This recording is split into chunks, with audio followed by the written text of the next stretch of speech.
no sleeping allowed. So I hope you haven't stuffed yourselves, right? So I'll say in advance of our last talk, thank you all for attending. I hope you've enjoyed this, and I assume the feedback continues to be positive. So I think we'll do it again, and we'll see you at future symposia.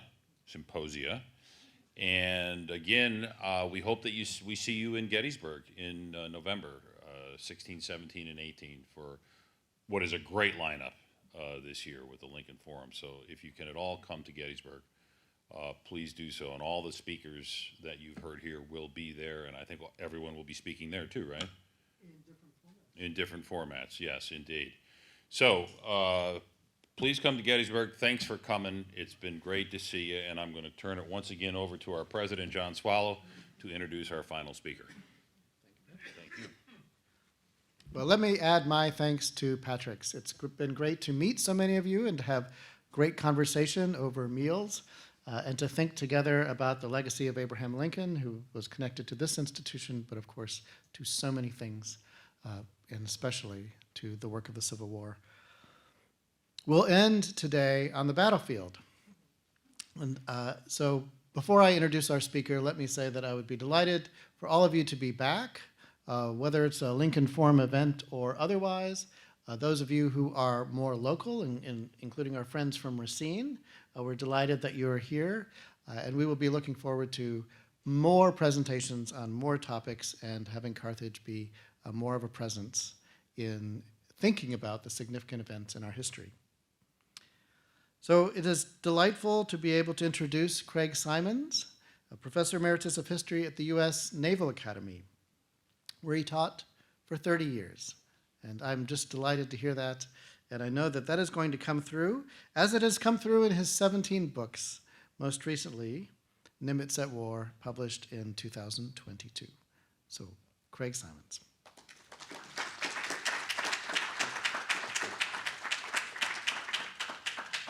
Well, thank you very much for that introduction. Let me add my thanks to those of my predecessors here at this podium, to Carthage College, Patrick Anderson for putting all this together, to the Lincoln Forum for co-sponsoring, and to all of you for spending your day with us. I appreciate it a lot. We heard last night and this morning how pivotal the Emancipation Proclamation was in American history, not just the Civil War, but American history writ large, what it did, and significantly, what it did not do. We heard, too, about some of the restraints and constraints that Lincoln was under in considering this document, in writing the document, in announcing the document. But, of course, it might not have happened, or at least it might not have happened when it happened, but for the news that arrived in Washington, D.C. 5 days previous to his announcement, news that came from Western Maryland.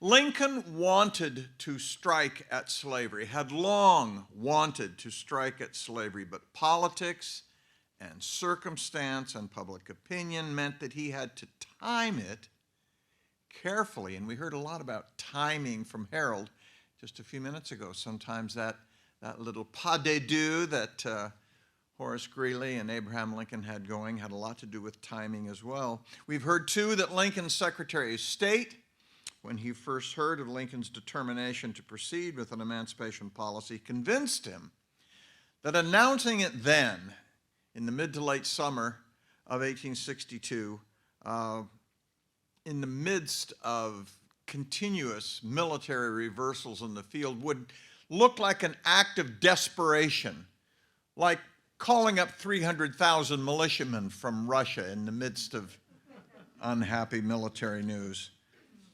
The famous line, of course, that Seward offered was, it would feel like the last shriek on the retreat. Better, Seward told him, to wait for a victory in the field so he could announce the new policy from a position of strength rather than as an act of desperation. Of course, Lincoln always hoped for victories in the field. whenever major battles were pending, and especially when they were underway, he often haunted the telegraph office, sometimes pacing back and forth, occasionally bending over to read the telegrams as they came in order to glean the earliest possible notice of a military victory that might presage an end to this terrible war.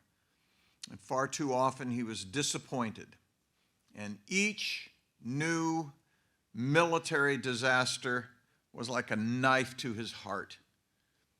The following year to this summer, in 1863, a witness recalled him having received news from Chancellorsville, striding up and down, calling out, my God, what will the country say?"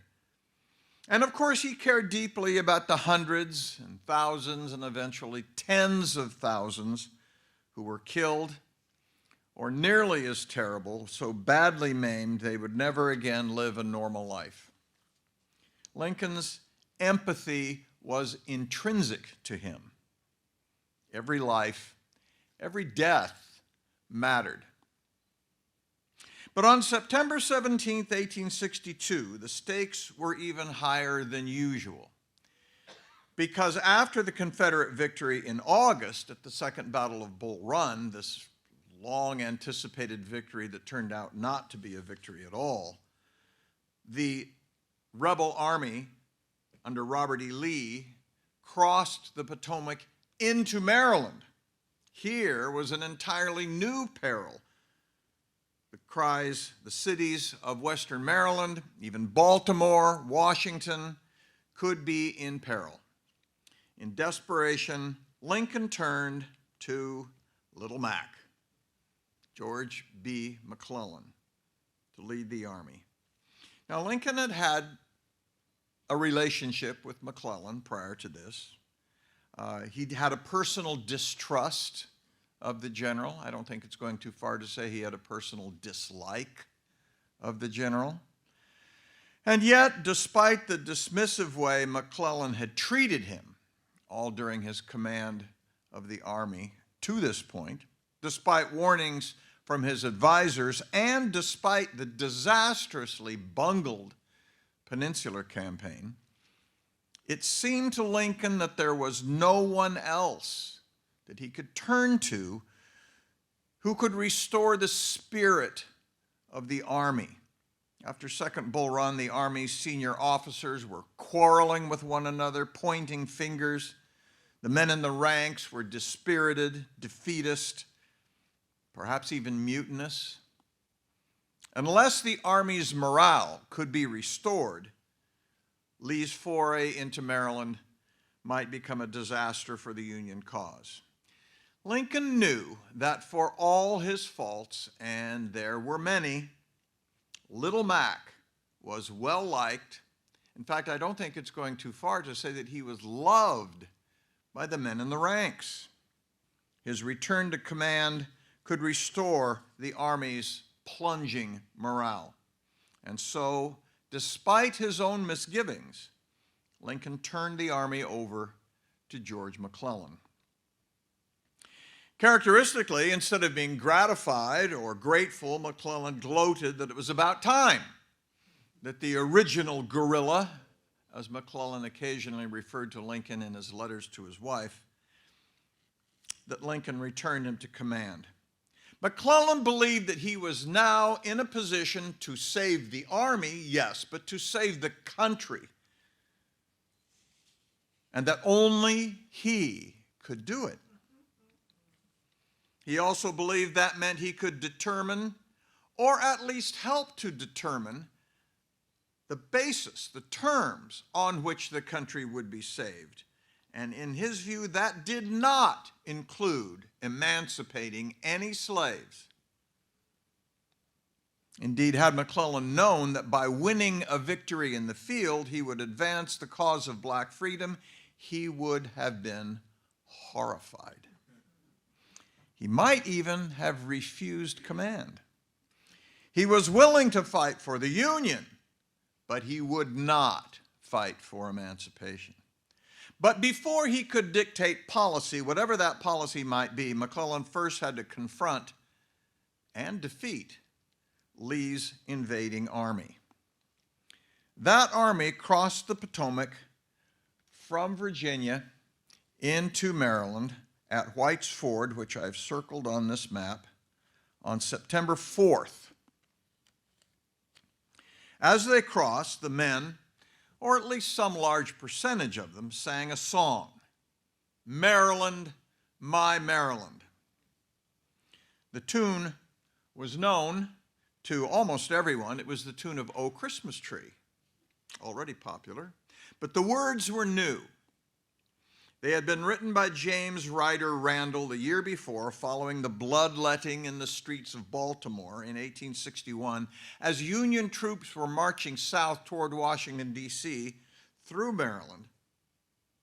The meaning of the new lyrics was unmistakable. It was a call to rally to the Confederate cause.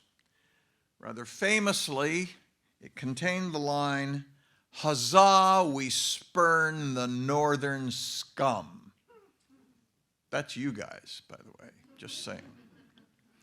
Incidentally, that song and those lyrics became the official Maryland state song in 1939, on the eve of World War II, and remained the state song until last year, when it was finally repealed, though not replaced. Currently, Maryland has no state song.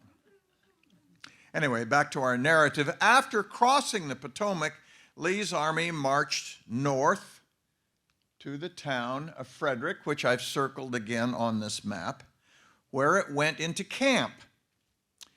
And supposedly it was in Frederick that a 90-year-old woman named Barbara Fritchie, angered by the sight of rebel troops marching past her house, is said to have leaned out her window and waved a Union flag at them in defiance. Now, according to the subsequently famous poem by John Greenleaf Whittier, when the rebel soldiers threatened to rip down the flag, she said to them, "Shoot if you must, this old gray head, but spare your country's flag," she said. Great stuff.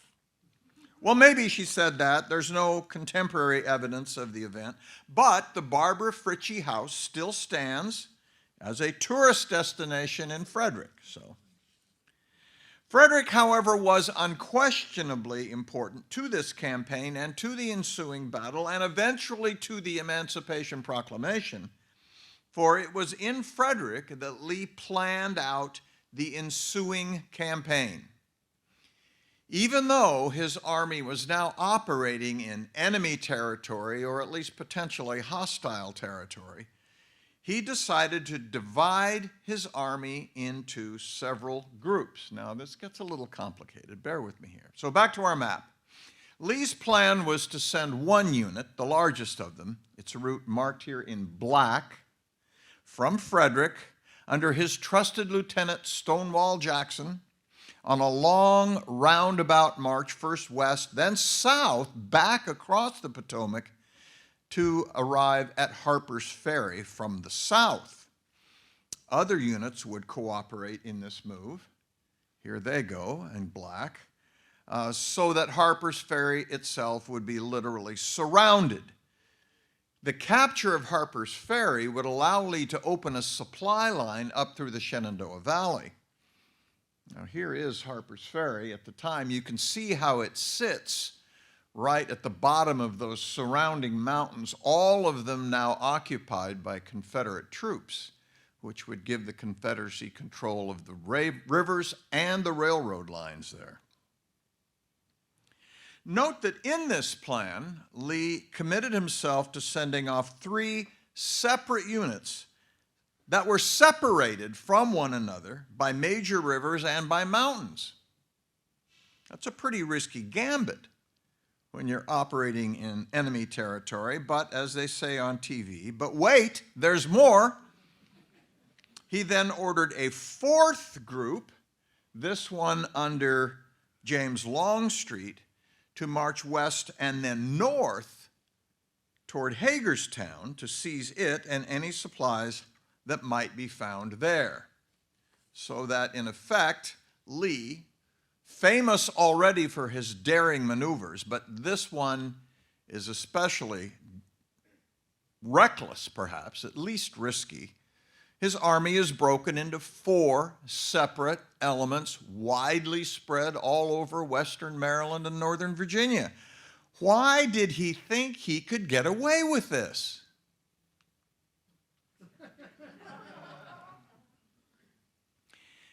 Lee calculated that with McClellan opposing him, he did not need to worry about his enemy making a quick dash to pick off any of these widely separated units. Making quick dashes was not McClellan's thing.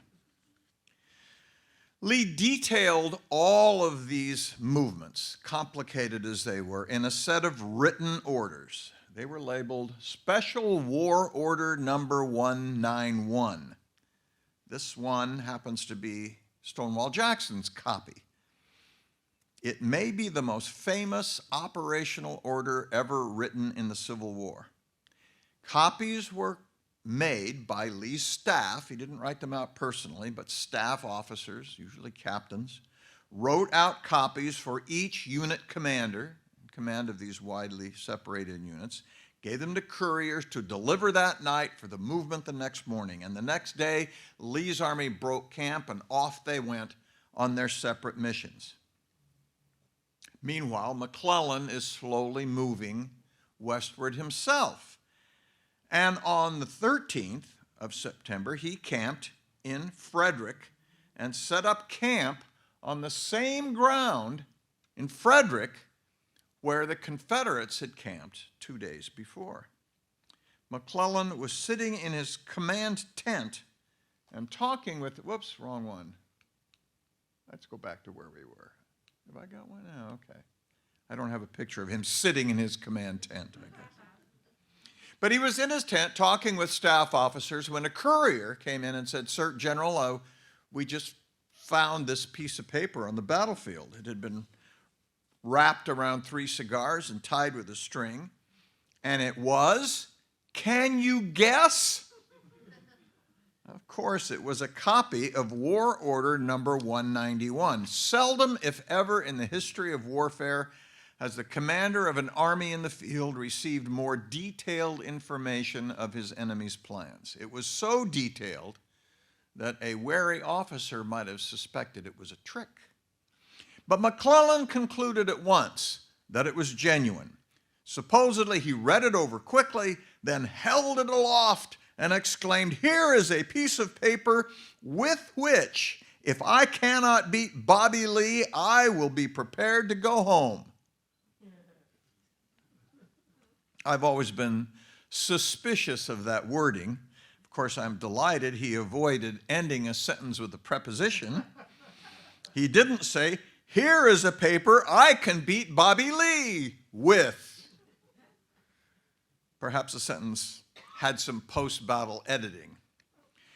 Well, if you think the discovery of this set of orders is not enough of a plot twist, here's another one.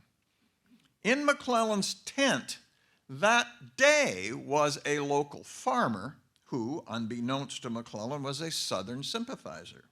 Hearing McClellan's exclamation, he hurried off to find a way to pass the news of the discovery to Lee, and soon Lee knew that his plans had been compromised, and Lee had to react quickly.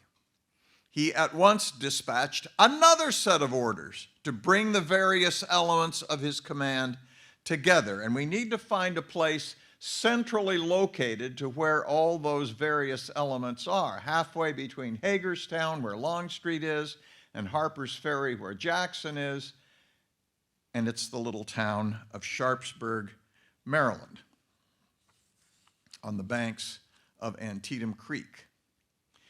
Meanwhile, to slow down McClellan, Lee ordered other elements to block the passes through South Mountain. Here's South Mountain is, whoa, I guess that's not the what I thought it was. Okay.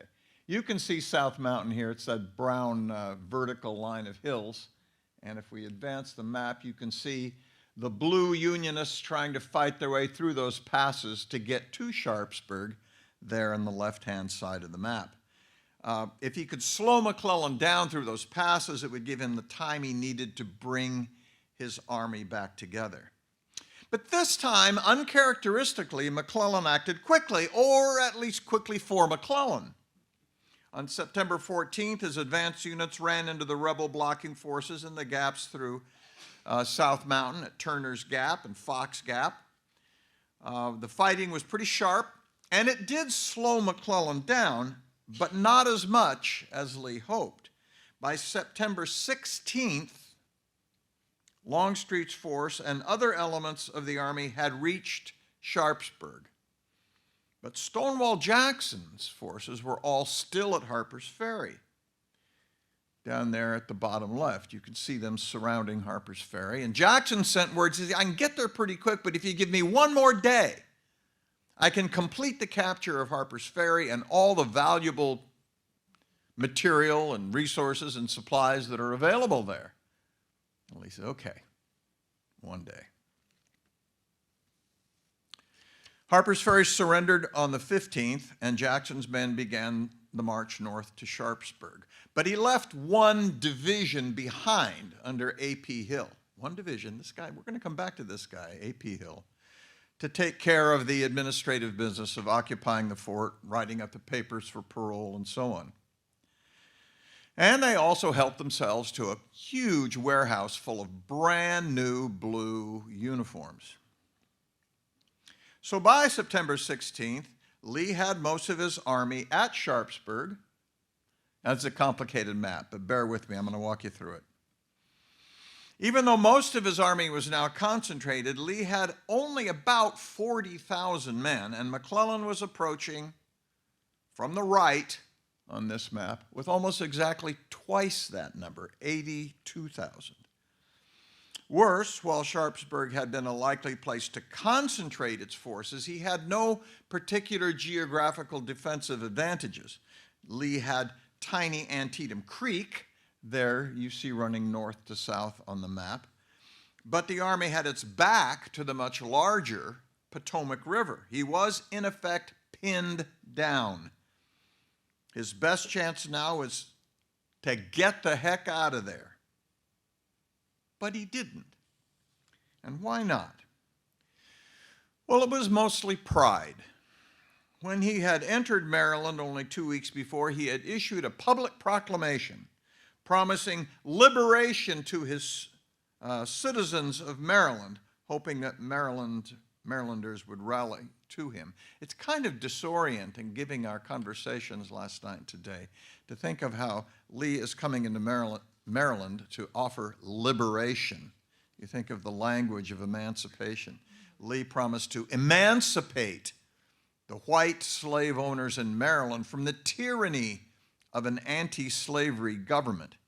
Meanwhile, Lincoln was waiting for a victory so he could announce the emancipation of enslaved persons altogether. So having issued that bold declaration 2 weeks before he had come north to free Marylanders, Lee felt he could not leave Maryland and flee back into Virginia without accepting battle. So he arrayed his army in front of Sharpsburg and he waited for McClellan. And he didn't have long to wait. The lead elements of McClellan's army arrived on the eastern bank of Antietam Creek on the afternoon of September 16th. In his view, afternoon, too late in the day to attack at once, but as he surveyed Lee's position on the other side of the creek, he devised a plan of attack. Whether he did this conscientiously, his plan was essentially a copy of a Napoleonic battle plan. He would attack the Confederate left, there at the top of the map up there where Hooker's corps is located. He would attack the Confederate left. Then he would commit his various army corps one at a time in sequence like dominoes across the front from top to bottom on this map and push Lee back into the town. Then, having shattered one flank of his army, he would then attack the other flank, there at the bottom of the map where it says Burnside.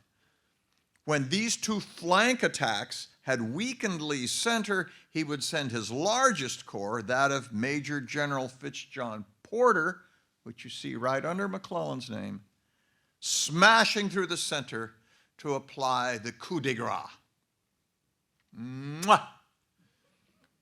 Elegant, perhaps, but its great weakness was that it threw away the one overwhelming advantage that McClellan had, which was that he had twice as many men.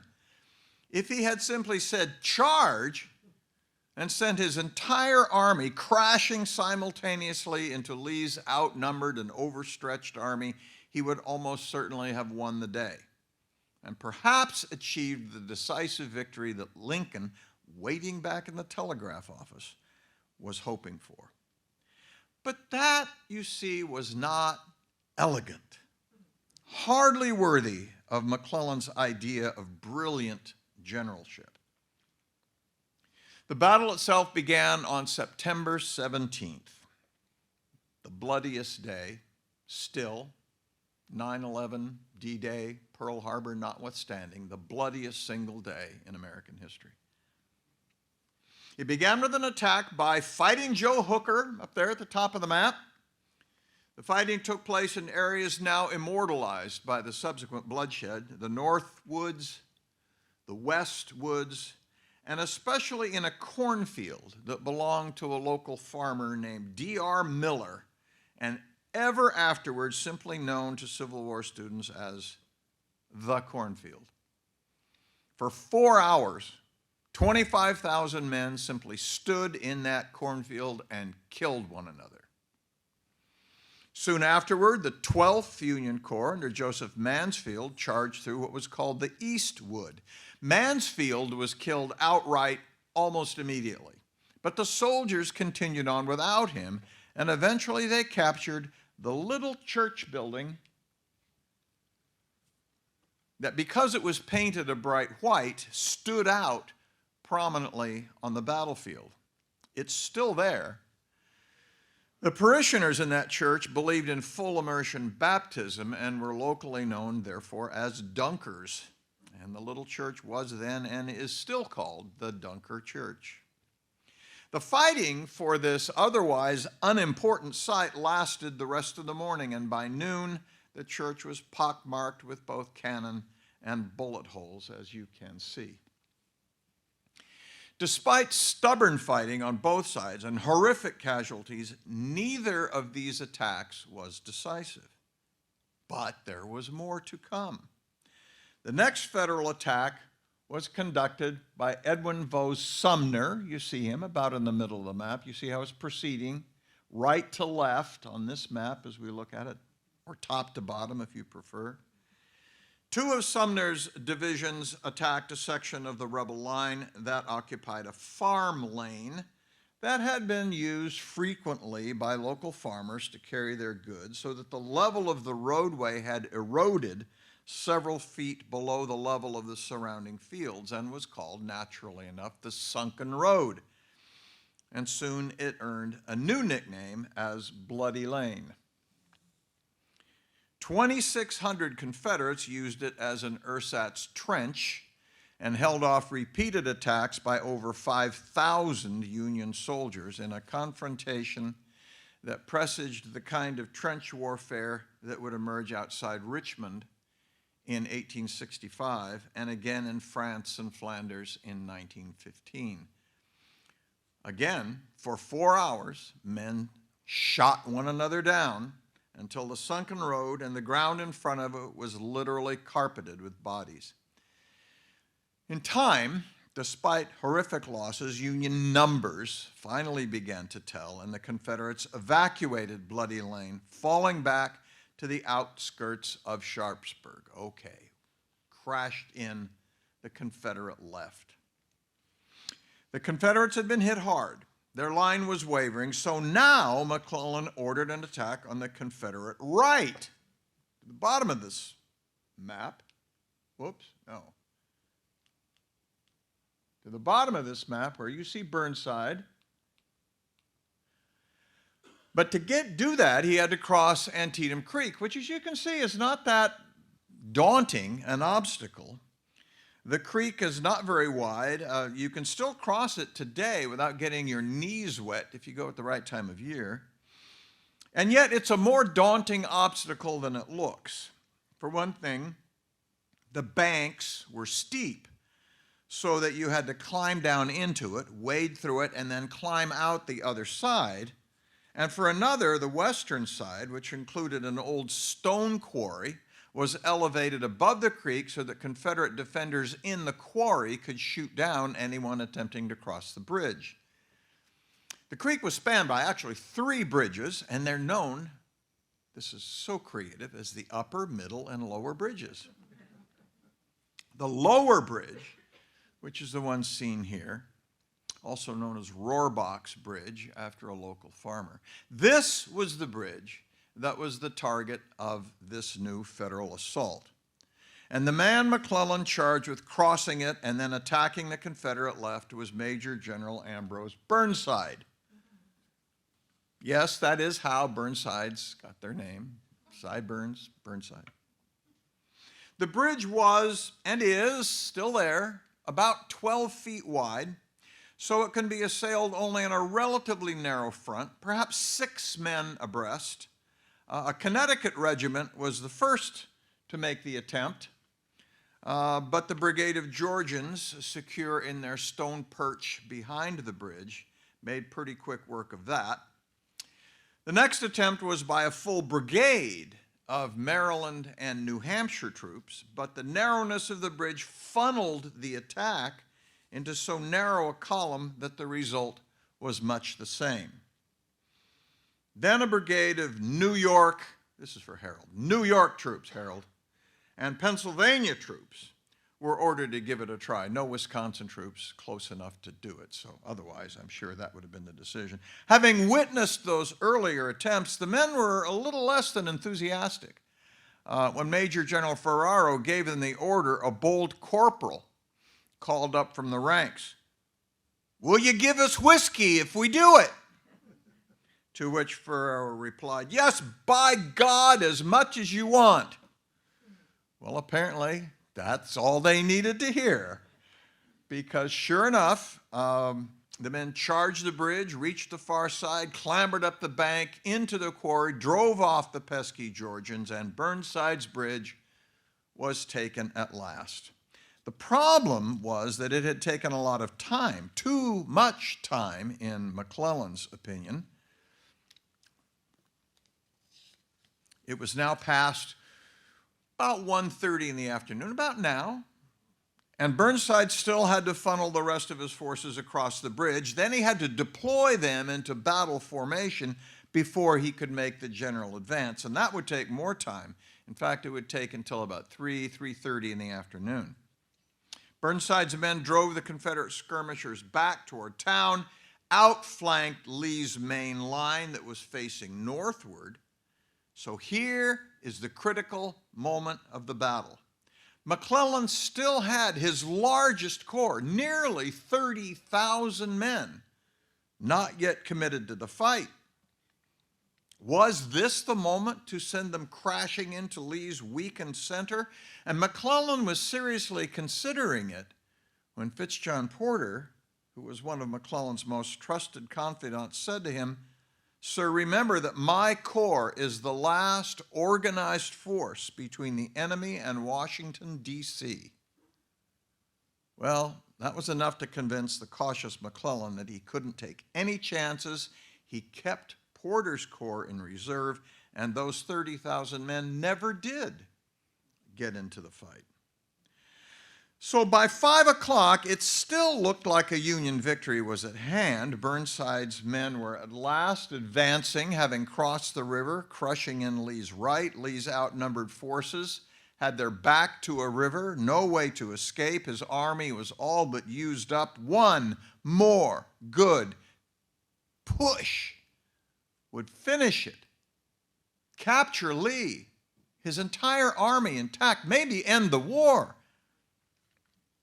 By now, Lee may have been second-guessing his decision to accept battle at Sharpsburg. And then he spotted yet another column of fresh soldiers in blue uniforms arriving in his rear. He examined it through his telescope, but could not make it out. They were wearing blue uniforms, but he couldn't see the flag they were carrying. If this was another Union column, he was doomed. He handed the telescope to a young aide nearby. "With your younger eyes," he said, "see if you can make out that flag." The young officer steadied the telescope to his eye and announced, "It is the flag of Virginia and the Confederacy." It was, of course, A.P. Hill's division arriving from Harper's Ferry wearing those captured blue uniforms that they had pilfered from a federal warehouse. There they are, the bottom left, just arriving on the field. They're in red here, though. It doesn't show the blue uniforms. The Confederates held on and managed to do so until dark, bringing an end to the bloodiest day in American history. The casualties were appalling. In the days of the Roman legions, it was said that a unit was no longer battle-worthy if it was decimated. Decimated, we still use that term. It means losing 10% of your force. In the Battle of Antietam, Lee's army lost just under 30%. The Federals lost even more in total numbers, though less as a percentage. 12,400 Federals were listed as casualties, including more than 2,100 killed, many of them in Miller's cornfield and in front of the sunken road. Total casualties on both sides was about 23,000. That is 3 times the number of American casualties on D-Day in World War II, 7 times the number killed on 9/11. When the sun set on September 17th, Lee's army was still intact, but barely. Lee fully expected that when the sun rose the next day, the Federals would renew their assault and almost certainly drive him into the Potomac. His best hope now was to use the cover of darkness to escape across the river. But he didn't. He ordered his men to dig in as best they could and prepare to renew the battle the next day. McClellan, too, expected that when the sun came up, Lee would be gone. And when it was evident that he was still there, McClellan was perplexed. It's perplexing still. Why did Lee hang around? And the likely answer is that he did it for the same reason he chose to fight on this ground in the first place. He was not going to let McClellan force him to retire. He would retire in his own good time. I suppose it's a bold statement. Some students of the battle have suggested it was heroic, but it was also kind of stupid. Lee risked his army and the entire Confederate cause to make a point. No one but McClellan would have allowed him to get away with it. Grant or Sherman would have been on him at first light. But McClellan was McClellan, and the two armies remained in their positions all day on September 18th and did not move. That night, having made his point, Lee did withdraw, escaping across the Potomac and back into Virginia. McClellan was ecstatic. He had driven the enemy south of the Potomac. He had won a great victory. Actually, it was at best, as Edna suggested last night, an incomplete victory. Lee's outnumbered and bloodied army had been mauled and backed up to the river, but it was not destroyed. Was it enough of a victory to allow Lincoln to announce his new emancipation policy from a position of strength? Apparently, the answer to that was yes, for Lincoln announced it, as we now know, 160 years ago yesterday, 5 days after McClellan's incomplete victory on the banks of Antietam Creek. News of the Emancipation Proclamation horrified McClellan. He saw Lincoln's proclamation as a call to a servile insurrection, and he was annoyed that Lincoln had not consulted him about it first. Very likely he believed that since he had personally saved the Union with his victory, he was now in a position to dictate national policy. Circumstantial evidence suggests that he toyed in conversation with his principal subordinates with the idea of marching the Union Army, his army, to Washington and forcing Lincoln to rescind the proclamation. He dropped a few conversational hints about that night, but no one took him up on it, and so he decided to let it go. Instead, it was Lincoln who appreciated that neither he nor the nation could afford McClellan to remain as Army commander. It was not because of McClellan's opposition to emancipation. Lincoln would have tolerated that if McClellan produced victories. But McClellan's behavior in the 2 weeks after Antietam revealed conclusively that he was not that man. Lincoln hoped for a swift pursuit of Lee's army after the battle, but McClellan claimed,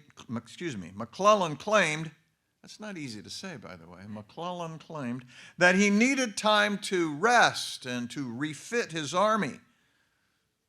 After about 10 days of this, on one occasion, McClellan reported that he was unable to advance because his horses were fatigued.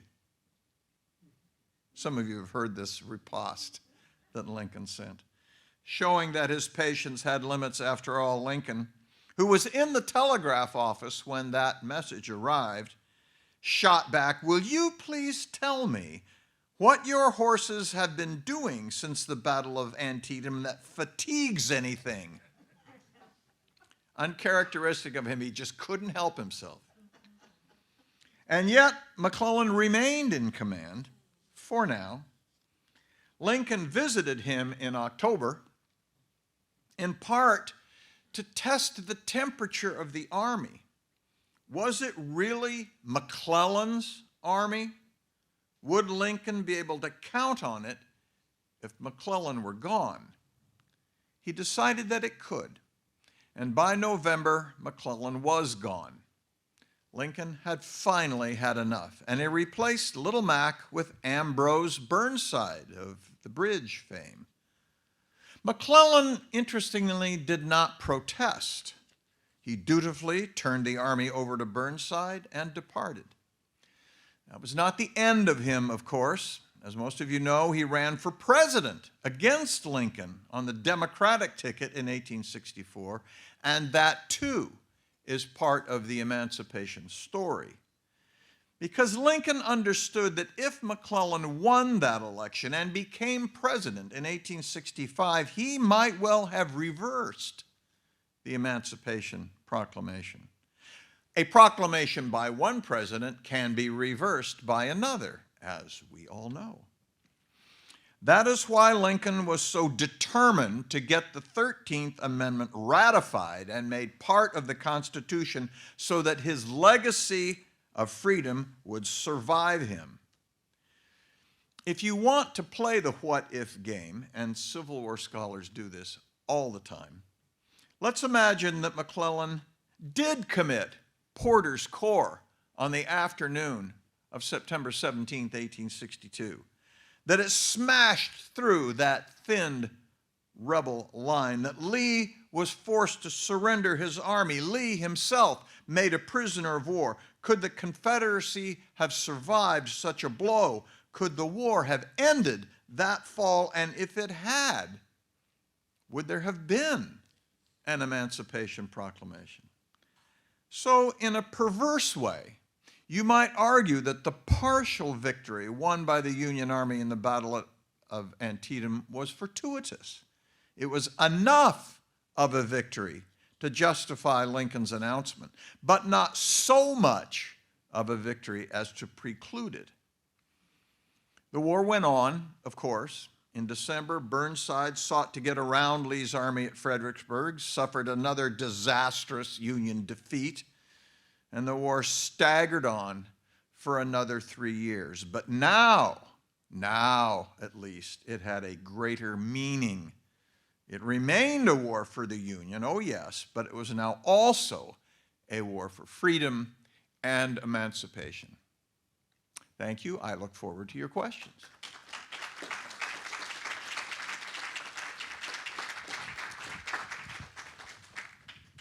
Thank you, Craig. You're welcome. So questions, and I'll start. Uh-oh. So our friend Gary Gallagher argues that the 7 Days campaign really was the impetus to get Lincoln moving on this. And I know you've heard him lecture on that, as have I. What are your thoughts about that? Yeah, I think it's true, and you can make the same argument about the 7 Days campaign that I just made about the Antietam campaign. That is to say, if McClellan had pushed his forces forward on the peninsula, won a tremendous victory there in the spring of 1862, and the war had ended the Confederate experiment and ended the war in 1862, what does Lincoln do? He doesn't have war powers, the powers that gave him the authority to declare free persons held in bondage in areas in rebellion against the country, because there were no more areas in rebellion against the country.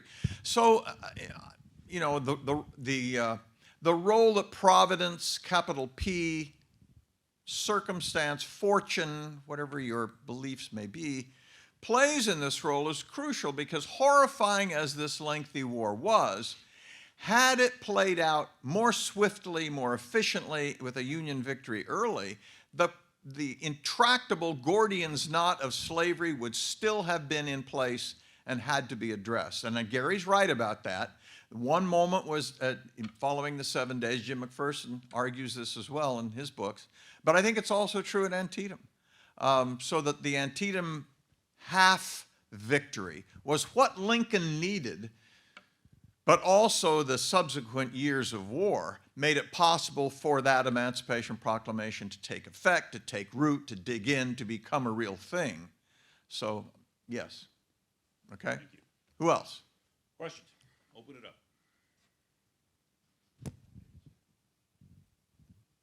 You know, all this was taking place in the East, but in Kentucky in September of 1862, you had 2 armies moving towards Lexington and installing a Confederate government in Kentucky. You had outside of Corinth, a stalemate after Shiloh.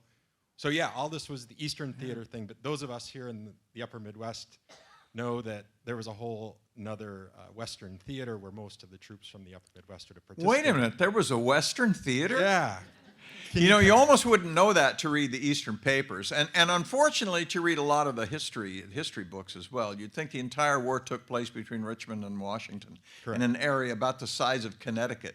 So I get that the Antietam was important, but it seems like Lincoln overlooked maybe some of the things that were going on in Kentucky and maybe I in don't think Mississippi. so, because Lincoln, remember, is a Westerner. I mean, people talked of him that way, the Western president. I mean, born in Kentucky, raised in Indiana, ran for president from Illinois. He was very sensitive. Took that riverboat trip at age 18 all the way down to New Orleans, where he supposedly became sensitized to the cruelty of slavery itself. So he's very much aware of things that are going on in the Western theater, and an argument can be made, is made, I'm actually a member of the Western Theater Association, that the war was won and lost in the West. I mean, in the East, these 2 armies are killing each other furiously, but they're not going anywhere. Meanwhile, Sherman goes down, takes Chattanooga, Atlanta, Savannah, and comes all the way, this huge right hook, comes all the way in behind and wins the war. So that's a legitimate argument in military terms, and Lincoln's so very much aware of that. But he's also a politician who's aware that much of the country is looking at what happens in the Virginia theater. And things that happen in the Virginia theater are critical. And particularly up to September 17th, 1862, the Confederates had been pretty much having it their way. So that the horrifying defeat on the peninsula, the casualty figures that came out of that campaign, and then the embarrassment of Second Manassas, or Bull Run if you prefer, those hammer blows hit the public consciousness in a way that Perryville and some of the battles in the Western Theater just didn't. Important as they were strategically, the political impact of what happened at Antietam was central. Okay?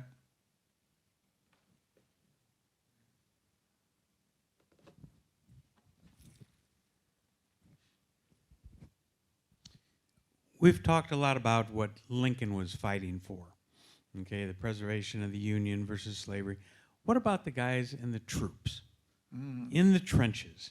Was there an overwhelming sentiment that they were fighting for one thing or just following orders? Give us a feel for that. Yeah, let me recommend a book first. It's by Jim McPherson. It's called What They Fought For.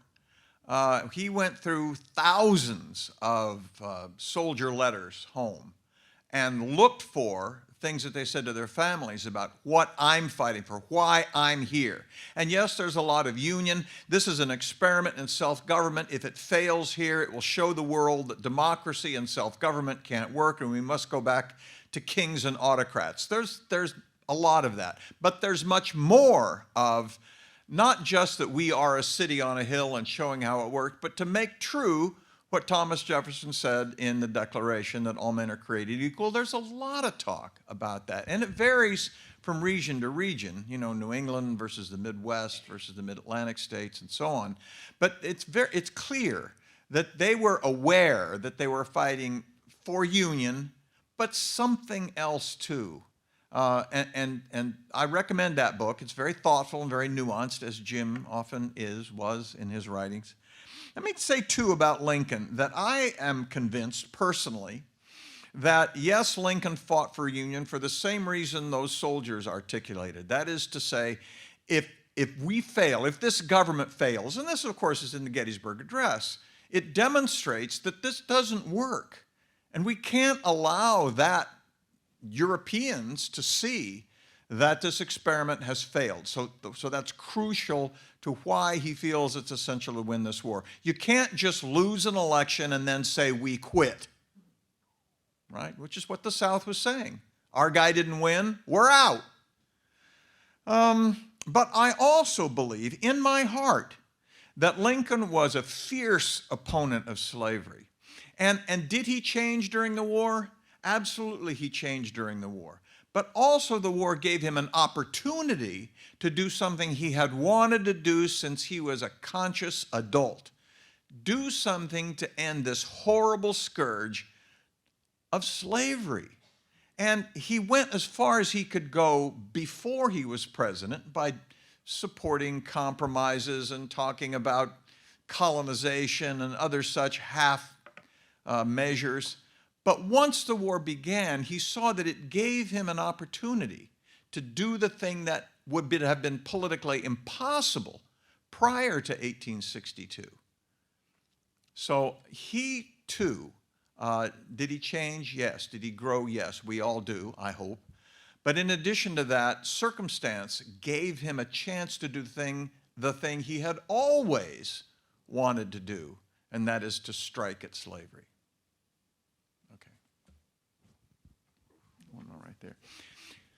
I love your jacket, by the way. Anybody who hasn't seen this jacket, stand up and let them read that. Absolutely. I want to get one of those. Ask me. I'm an historian. I've got a few left in my office. Oh, good. Okay. Yes, what's your question? So I'm a Latin Americanist, and I don't know this U.S. history very well, but I am very interested if that feeling of almost desperation that if we fail, then we will have demonstrated that this whole experiment in self-government isn't going to work. If that was shaped at all, were these people in the U.S. looking south at all? Because by the 1860s, all of the political units elsewhere in the Americas that had won the independence from those European autocrats had gotten smaller precisely over this kind of conflict. And I'm very sure that the generation before Lincoln had been very conscious that the other American republics were looking to the United States and that the inspiration of self-governing republics had started here. So is this generation looking at failures elsewhere and thinking this is the last bastion of an experiment that went first and maybe is falling last? Yeah, I think that's true. And not only in Latin America, but in Europe as well. Remember that a large percentage of the Union Army were Irish and Germans. And in Germany in particular, the failure of the revolutions of 1848 had convinced many of them, which for many, America was an example, a model, a city on a hill to emulate. And when counter-revolutionary forces suppressed the spirit of 48, as it was known, many of them fled to America, the safety, where they could govern themselves. So they're very aware in a global sense that it's an issue not just for the United States of America, it's an issue for the people of the world. Latin America's revolutions had taken place in the 1820s and even into the 1830s, so they were aware of the American example too. But it's interesting also that Confederates were sensitive to that because in the years leading up to the Civil War, their belief that slavery as an institution had to expand or die was based on a thought that, well, let's see, there's a finite amount of land, it stays the same size, but the population of the working class, our enslaved persons, that gets bigger. At some point, there'll be more workers for that land than there is land for them to work. Supply and demand, I know how that works. The value of slaves will be depressed. My investment will be worth less money. Slaves will be idle. They'll be sitting around. This is a terrible circumstance. We don't want this. So we must grow and expand. And the place they would grow and expand was south.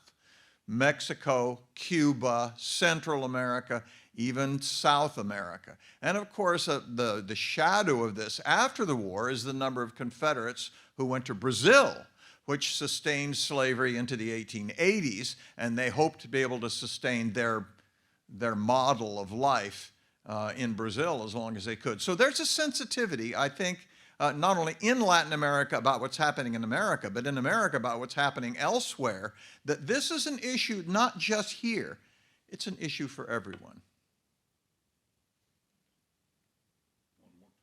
One more. Thank you.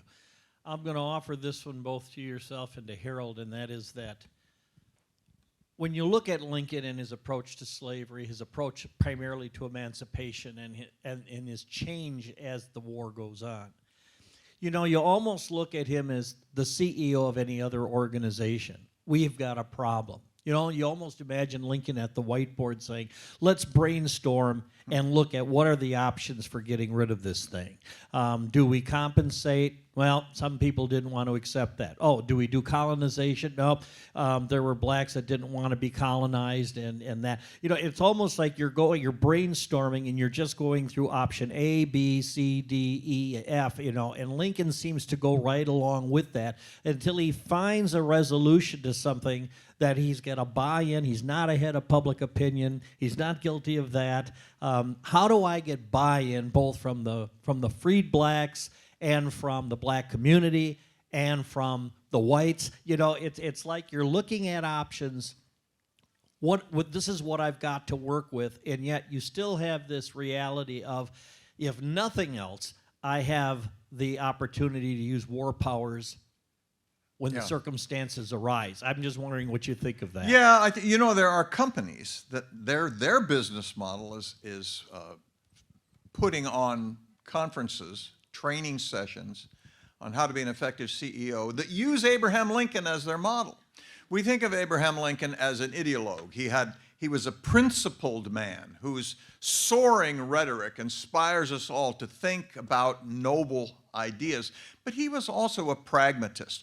What can I do given the limitations and circumstances in which I operate? Can I, as president, just say, slavery is illegal? He cannot do that. He knows he can't do that, not just because he lacks the power constitutionally, because it would provoke such a reaction from the country. So he moves as close to that advancing line of progressive thought as public opinion will allow him to do. And I think this is one of the things that those training sessions emphasize, is the pragmatic problem-solving CEO, Abraham Lincoln, who yet had a core of principle at his center and never deviated from that. Harold, do you want to join me up here? No, he doesn't. He says, never mind. Okay. That's it. We're done. Thank you. Greg, appreciate it. Thank you, everybody. We'll see you in Gettysburg, I hope, and perhaps here again in a year or so.